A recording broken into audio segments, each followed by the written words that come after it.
Hello दोस्तों, कैसे हैं आप सब। उम्मीद है आप सब अच्छे होंगे। आज के इस वीडियो में हम लोग चर्चा करने वाले हैं क्लास 12 जियोग्राफी का चैप्टर 1 है, जिसका नाम है मानव भूगोल, प्रकृति एवं विषय क्षेत्र। इस चैप्टर का हम लोग वन शॉट रिवीजन करने वाले हैं। बस 10-12 मिनट का वीडियो होगा और इसमें हम लोग अच्छे तरीके से समझने वाले हैं सभी टॉपिक्स को। इसमें कौन कौन से टॉपिक्स हैं, ये सभी टॉपिक्स को हम लोग इस वीडियो में अच्छे तरीके से समझने वाले हैं। आप लोग अगर पढ़े हुए होंगे तो आपको याद आ जाएगा, ठीक है। और रिवीजन करना भी बहुत ज़रूरी है क्योंकि एग्ज़ाम नज़दीक आ गया है। तो चलिए हम लोग एक एक टॉपिक के बारे में चर्चा करेंगे और अच्छे तरीके से समझने का प्रयास करेंगे। चलिए हम लोग वीडियो की शुरुआत करते हैं और इसमें सबसे पहला टॉपिक तो यही आता है कि मानव भूगोल होता क्या है, ठीक है। जैसे मानव भूगोल है तो मानव भूगोल किसे कहा जाता है, ये पहला प्रश्न तो ये आता है हमारे बीच कि मानव भूगोल क्या है। तो देखिए, मानव भूगोल वैसा भूगोल होता है, ठीक है, समझने की कोशिश कीजिएगा। मानव भूगोल वैसा भूगोल है जिसमें यह अध्ययन किया जाता है कि मानव समाज और जो मानव समाज है, मानव समाज और प्रकृति के बीच, पर्यावरण के बीच किस तरह का संबंध है। मानवों और प्रकृति के बीच संबंध को मानव भूगोल कहा जाता है, ठीक है। उसके अध्ययन को, मानव और प्रकृति के बीच क्या संबंध है, इसके अध्ययन को मानव भूगोल कहा जाता है। इस पर जो है बहुत सारे विद्वानों ने भी परिभाषाएं दी हैं। चलिए, विद्वानों की परिभाषा जानना ज़रूरी है। यहाँ पर देखिए, ये जो है रैटजेल है एक, इन्होंने क्या परिभाषा दी है इसको जानते हैं। देखिए, इन्होंने कहा कि मानव भूगोल मानव समाजों और धरातल के बीच संबंधों का संश्लेषित अध्ययन है। रैटजेल कहते हैं कि मानव भूगोल वैसा भूगोल है जिसमें मानव और धरातल के बीच, मानव समाज और धरातल के बीच क्या संबंध है, इसका मिला जुला अध्ययन मानव भूगोल कहलाता है। मतलब मानव और जो पृथ्वी के बीच, मानव और धरातल के बीच क्या संबंध है, इसका संश्लेषित अध्ययन मतलब मिला जुला अध्ययन मानव भूगोल कहलाता है। एक और विद्वान है एलन सी सैंपल। इन्होंने कहा कि मानव भूगोल अस्थिर पृथ्वी और क्रियाशील मानव के बीच परिवर्तनशील संबंधों का अध्ययन है।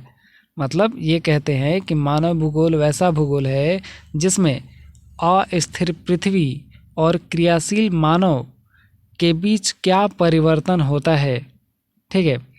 अस्थिर यानी पृथ्वी जो है वो तो स्थिर नहीं है, वो तो गतिशील है, ठीक है, अस्थिर है। तो गतिशील पृथ्वी और क्रियाशील मानव, मानव भी है तो स्थिर नहीं है, वो भी कुछ न कुछ काम करते रहता है।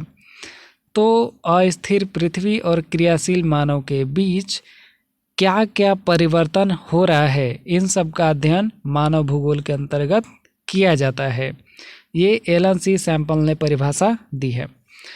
अगला परिभाषा आता है पॉल विडाल डीला ब्लास। ये कहते हैं कि हमारी पृथ्वी को नियंत्रित करने वाले भौतिक नियमों तथा इस पर रहने वाले जीवों के मध्य संबंधों के अधिक संश्लेषित ज्ञान से उत्पन्न संकल्पना को मानव भूगोल कहा जाता है। इनकी परिभाषा भी समझ लीजिए। देखिए, ये कहते हैं कि हमारे पृथ्वी को जो नियंत्रित करने वाले भौतिक नियम हैं, जैसे गुरुत्वाकर्षण का नियम, ठीक है, उत्प्लावन का नियम, तो ये सभी नियम जो हैं, ये नियम और इस पर रहने वाले जीवों के बीच, ध्यान दीजिएगा, भौतिक नियमों और पृथ्वी पर रहने वाले लोगों के बीच, जीवों के बीच क्या संबंध है, इन सब का मिला जुला अध्ययन को मानव भूगोल कहा जाता है।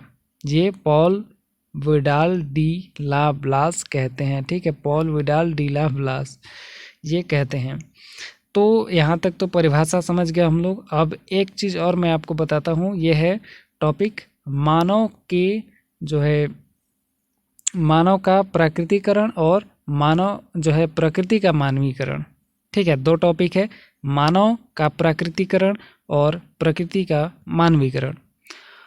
अब मानव का प्रकृतिकरण किस तरह से हो रहा है ये समझने का प्रयास कीजिएगा। देखिए, जब आप लोग खुद देखते होंगे, वही मैं एग्जांपल बताता हूँ आपको। ये जब ठंड का मौसम आता है, ठीक है, अभी ठंड का मौसम है, तो ठंड का मौसम आता है तो हम लोग क्या करते हैं कि ठंड के मौसम के अकॉर्डिंग हम लोग अपने जो है स्वेटर पहनने लगते हैं, ठीक है, काम करने लगते हैं, मतलब ठंडा के अनुसार, ठीक है, ठंडे के मौसम के अनुसार हम लोग हर कार्य को करने लगते हैं। ठंडे का मौसम आ गया तो स्वेटर वगैरह पहनेंगे, ठीक है, ताकि ठंड ना लगे। और गर्मी के दिन में हम लोग स्वेटर वगैरह नहीं पहनते हैं, पंखा चलाते हैं, ठीक है, एसी कूलर चलता है। तो इस तरह से मानव जो है प्रकृति के अनुसार, मतलब प्रकृति के अनुकूल, प्रकृति के अनुसार कार्य कर रहा है। तो इसको हम लोग कहेंगे कि मानव का प्राकृतिकरण हो रहा है। मतलब प्रकृति के अनुसार क्या हो रहा है, ठंडा का मौसम आ रहा है, बरसात का मौसम आ रहा है, गर्मी का मौसम आ रहा है, ठीक है। तो इन सभी चीज़ों का अनुसार हम लोग अपना कार्य करते हैं। ठंड के मौसम में ठंडा वाला काम करेंगे कुछ, ठीक है, और स्वेटर वगैरह पहनेंगे। गर्मी के दिन में गर्मी वाला काम करेंगे, और बरसात के दिन में जो है किसान लोग खेती करेंगे, ठीक है। तो धान रोपाई वगैरह होगा। तो इन सभी चीज़ों से क्या हो रहा है कि मानव धीरे धीरे प्रकृति के अनुसार कार्य कर रहा है। तो इसको हम लोग कहेंगे कि मानव का प्राकृतिकरण हो रहा है। मतलब मानव भी धीरे धीरे प्रकृति के जैसा, प्रकृति के अनुकूल और प्रकृति के अनुसार कार्य कर रहा है। अब आता है कि प्रकृति का मानवीकरण कैसे हो रहा है। ठीक है, प्रकृति का मानवीकरण। अब देखिए, प्रकृति का मानवीकरण, तो प्रकृति का मानवीकरण कैसे हो रहा है। अब देखिए, प्रकृति जो है, हम लोग क्या करते हैं कि ज़्यादा पेड़ पौधा लगाएंगे अगर, तो बारिश वहाँ पर ज़्यादा होगा। मतलब किसी जगह पर हम लोग अगर जो है ज़्यादा पेड़ पौधा लगा देते हैं तो वहाँ पर क्या होगा, बारिश हमेशा होते रहेगा और मौसम भी ठंडा रहेगा। और मान लीजिए कि एक जगह पर पेड़ नहीं है, ठीक है, एक जगह पर कोई भी पेड़ नहीं है, तो वहाँ पर क्या होगा, मौसम गर्म होगा। तो मानव जिस तरह का काम करेगा उसी के अनुसार प्रकृति भी काम करेगी, है कि नहीं। जैसे मानव जो है पेड़ को, यहाँ पर जंगल है और पेड़ को काट दिया सब, ठीक है, पहले पेड़ था तो बारिश हो रहा था, अब पेड़ काट दिया सब तो बारिश नहीं हो रहा है। तो इस तरह से प्रकृति क्या कर रही है कि मानव के अनुसार काम कर रही है। मानव ने पेड़ काट दिया, अब प्रकृति जो है वहाँ पर बारिश ही नहीं होगा, ठीक है, बारिश ही वहाँ पर नहीं होगा। तो इससे क्या हो रहा है कि प्रकृति जिस तरह का मानव काम कर रहा है उसी के अनुसार प्रकृति भी काम कर रही है। तो इसको हम लोग कहेंगे प्रकृति का मानवीकरण। मतलब प्रकृति भी मानव के अनुसार कार्य कर रही है। आप समझ गए? कोई कन्फ्यूज़न है तो कमेंट जरूर कीजिएगा, मैं दूसरे वीडियो में भी आपको बता दूंगा। हाँ, एक चीज़ और है, मानव भूगोल की प्रकृति। ठीक है, मानव भूगोल की प्रकृति किस तरह की है, मानव भूगोल में क्या चीज़ पढ़ा जाता है, ये समझिए। जो चीज़ मानवों से जुड़ा हुआ रहता है उसका अध्ययन होता है। जैसे गृह हो गया, ठीक है, सॉरी, यहाँ पर घर हो गया, ठीक है, गृह, गांव, नगर, सड़क, रेल, उद्योग, जो है भू आकृतिक, मृदाएं, जलवायु, जल, ठीक है, प्राकृतिक वनस्पति, प्राणी जात, ये सभी संसाधन, ठीक है, ये सभी चीज़ें, जो चीज़ मानव और प्रकृति से जुड़ा हुआ है, मानव और प्रकृति के बीच है, ठीक है, उन सभी का अध्ययन मानव भूगोल में किया जाता है। हम लोग इसके जो है शाखाएं और उपशाखाओं के बारे में भी हम लोग आगे बात करेंगे इसी वीडियो में। तो आप लोग ये तो समझ गए कि मानव का प्राकृतिकरण कैसे हो रहा है और प्रकृति का मानवीकरण कैसे हो रहा है। एक टॉपिक और आता है, वह है पर्यावरणीय निश्चयवाद। तो पर्यावरणीय निश्चयवाद होता क्या है, अब समझिएगा। देखिए,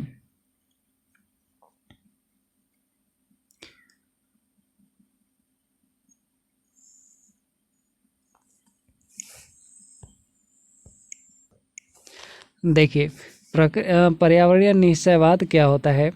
तो पर्यावरणीय निश्चयवाद एक जो है ये भी महत्वपूर्ण टॉपिक है।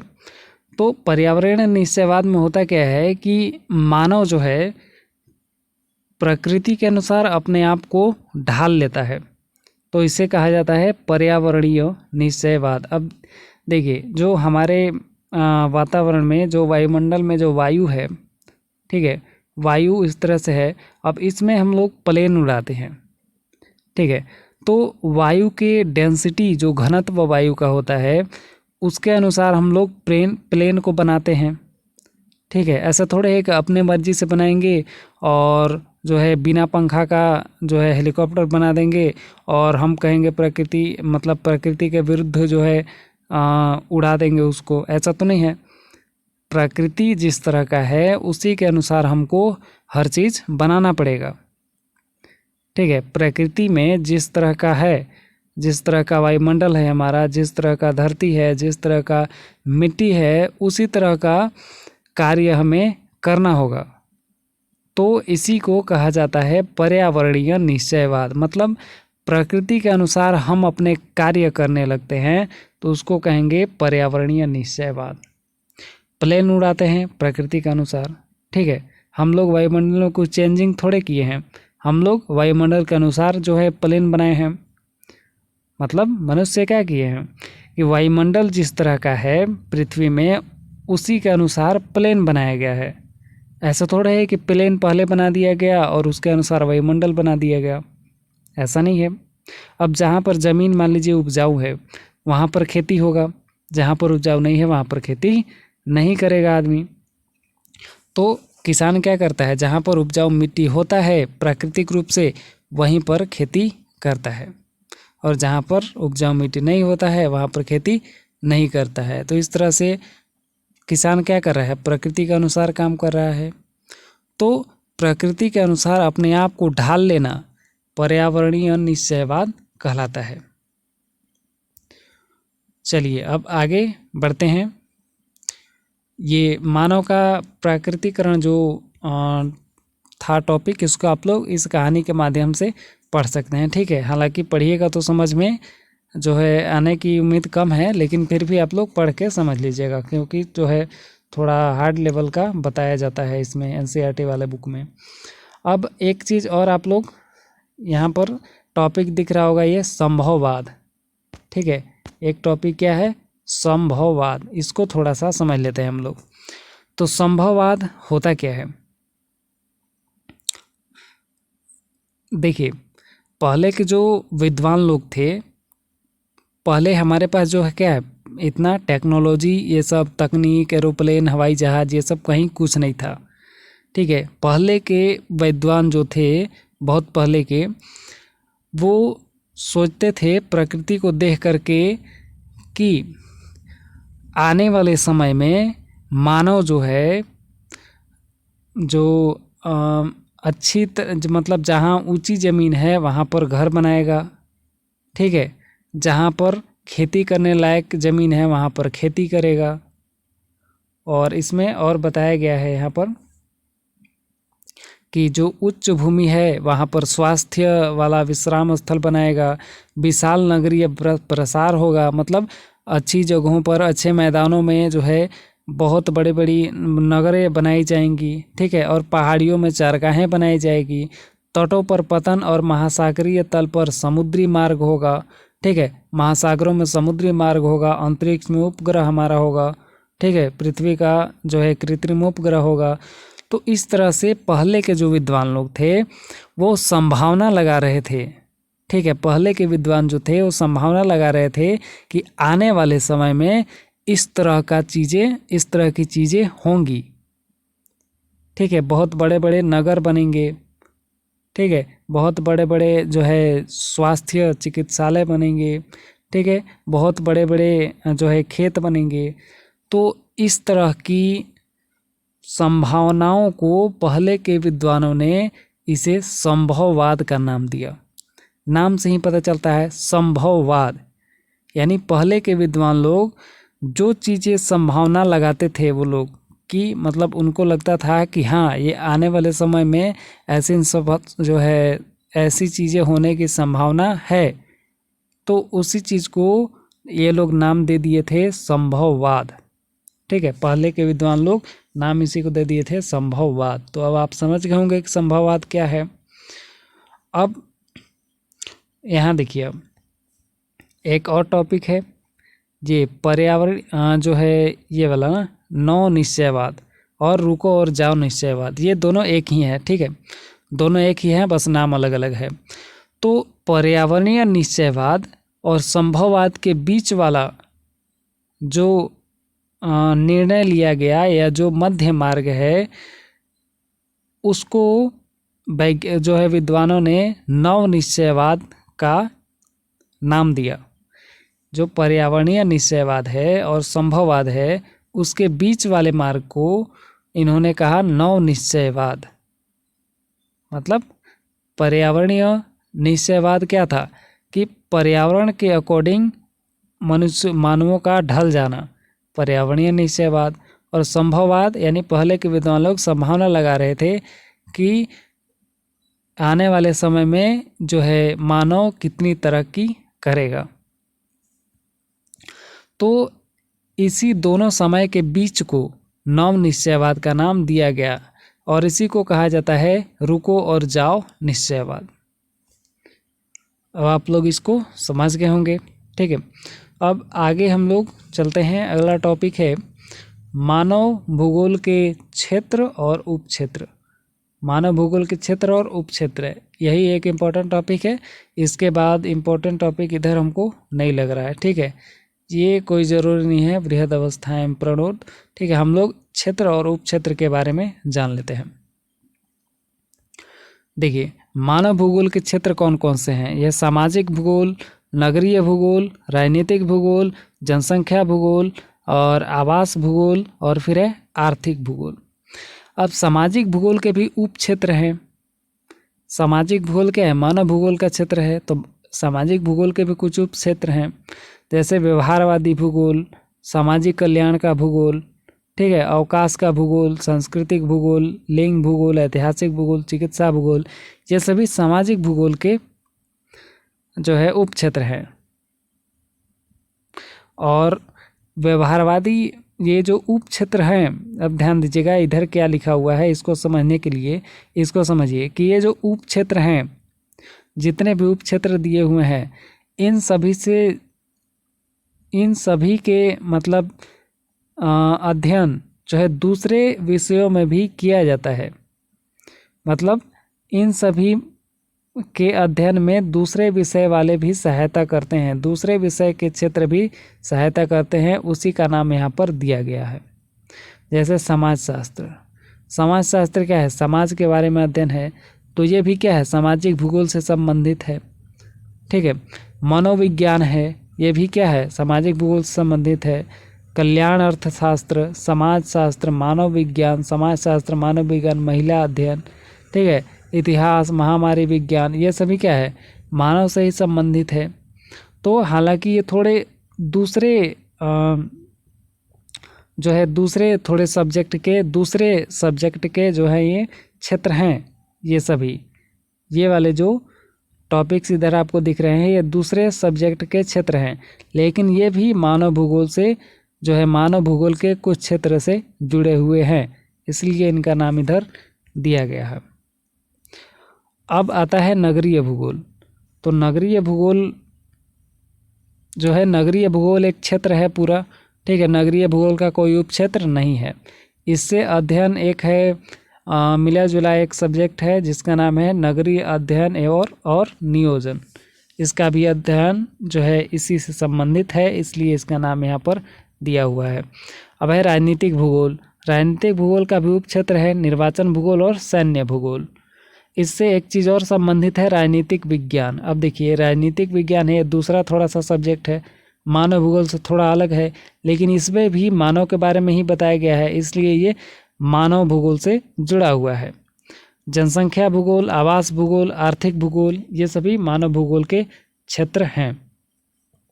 फिर यहाँ पर आता है कृषि भूगोल, जो है उद्योग भूगोल, विपणन भूगोल, पर्यटन भूगोल, अंतर्राष्ट्रीय व्यापार भूगोल, ये सभी जो हैं आर्थिक भूगोल के क्षेत्र हैं। ठीक है, आर्थिक भूगोल के उप क्षेत्र हैं। यहाँ पर दिख रहा है आपको आर्थिक भूगोल, ये है मानव भूगोल का क्षेत्र, और आर्थिक भूगोल के उप क्षेत्र जो हैं वो ये सभी हैं। कृषि भूगोल जो है ये सभी, ठीक है, कृषि भूगोल, उद्योग भूगोल, विपणन भूगोल, पर्यटन भूगोल, और इन सभी से संबंधित दूसरे सब्जेक्ट के क्षेत्र यहाँ पर हैं। कृषि विज्ञान, औद्योगिक अर्थशास्त्र, ठीक है, व्यावसायिक अर्थशास्त्र, वाणिज्य, पर्यटन और यात्रा प्रबंधन, और ये सभी अंतर्राष्ट्रीय व्यापार। तो ये सभी दूसरे सब्जेक्ट के यहाँ पर विषय हैं, ये सभी दूसरे सब्जेक्ट के हैं, लेकिन यहाँ से पर संबंधित है इससे, इसलिए इनका नाम यहाँ पर दिया हुआ है। अब अभ्यास के भी थोड़े ऑब्जेक्टिव क्वेश्चन को हम लोग देख लेते हैं, क्योंकि सब्जेक्टिव में ज़्यादा टाइम लगेगा, इसलिए ऑब्जेक्टिव भर केवल हम लोग देख लेते हैं।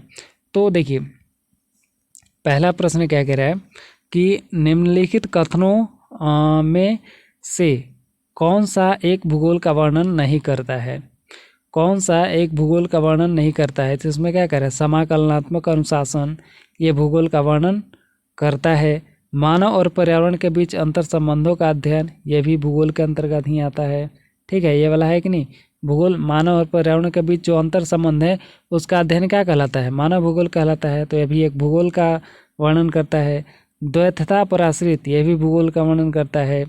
एक ये है प्रौद्योगिकी के विकास के फलस्वरूप आधुनिक समय में प्रासंगिक नहीं, ये चीज़ भूगोल का नहीं है। तो राइट आंसर इसका यही हो जाएगा, ऑप्शन नंबर डी। अगला सवाल क्या कह रहा है कि निम्नलिखित में से कौन सा एक भौगोलिक सूचना का स्रोत नहीं है? तो भौगोलिक सूचना जो है कौन इसमें नहीं है? तो यात्रियों का विवरण, ये सभी भौगोलिक सूचना है, यानी जो है भूगोल से संबंधित है। और ये है प्राचीन मानचित्र, यह भी भूगोल से संबंधित है। प्राचीन महाकाव्य, ये भी भूगोल से संबंधित है। एक है ये चंद्रमा से चट्टानी पदार्थों के नमूने, ये जो है पृथ्वी के भूगोल से संबंधित नहीं है। ठीक है, ये इसका राइट आंसर हो जाएगा ग, ये वाला चंद्रमा से चट्टानी पदार्थों के नमूने। एक और है सवाल, ये क्या कह रहा है, इसको ऊपर कर लेते हैं हल्का। ये तीसरा सवाल ये क्या कह रहा है कि निम्नलिखित में से कौन सा एक लोगों और पर्यावरण के बीच अन्योन्य क्रिया का सर्वाधिक महत्वपूर्ण कारक है? मतलब इनमें से कौन सा ऐसा कारक है जो लोगों और पर्यावरण के बीच अन्योन्य क्रिया का, ठीक है, मतलब अन्योन्य क्रिया करता है? तो इसमें टेक्नोलॉजी, ठीक है, राइट आंसर इसका होगा टेक्नोलॉजी। मैं आपको बता दे रहा हूँ, अब ध्यान दीजिएगा। टेक्नोलॉजी क्या करता है कि हमें प्रकृति को समझने में मदद करता है। ठीक है, टेक्नोलॉजी जो प्रौद्योगिकी है वो क्या करता है, प्रौद्योगिकी हमें प्रकृति को समझने में मदद करता है। अब हम लोग प्रकृति से जो संसाधन लेते हैं, जो हम लोग जैसे कोयला वगैरह लेते हैं, उन सभी का यूज किस तरह का होता है, हमारे लिए किस तरह से है, प्रौद्योगिकी का उपयोग करके हम लोग उसका यूज करते हैं। ठीक है, जो प्राकृतिक से हम लोग कच्चा माल लेते हैं उसको हम लोग क्या करते हैं, प्रौद्योगिकी की मदद से हम लोग नए नए वस्तुओं का निर्माण करते हैं, विनिर्माण करते हैं। तो इसलिए प्रौद्योगिकी जो है मानव और पर्यावरण के बीच अन्योन्य क्रिया का सबसे महत्वपूर्ण कारक है।